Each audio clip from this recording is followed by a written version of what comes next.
حسنین بہت خوش تھا کیونکہ عید قربان آنے والی تھی۔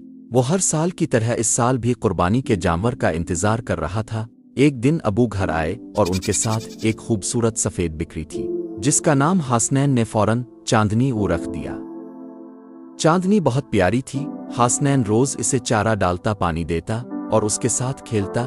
دن گزرتے گئے اور حسنین کی محبت چاندنی سے بڑھتی گئی۔ ایک دن دادا ابو نے حسنین کو پاس بلایا اور کہا، بیٹا تمہیں پتہ ہے قربانی کیوں کی جاتی ہے؟ حسنین بولا، کیونکہ عید قربان ہوتی ہے نہ ہم جانور ذبح کرتے ہیں۔ دادا ابو مسکرائے، ہاں بیٹا، لیکن اس کا اصل مقصد حضرت ابراہیم علیہ السلام کی سنت کو یاد کرنا ہے۔ انہوں نے اللہ کے حکم پر اپنے بیٹے کو قربان کرنے کا ارادہ کیا تھا۔ اللہ نے ان کی نیت دیکھ کر ایک دمبا بھیج دیا۔ حسنین خاموش ہو گیا۔ دادا ابو نے نرمی سے کہا، قربانی صرف جانور کی نہیں ہوتی، اصل قربانی اپنے دل کی چیز کو اللہ کے لیے چھوڑنا ہے۔ عید کا دن آیا۔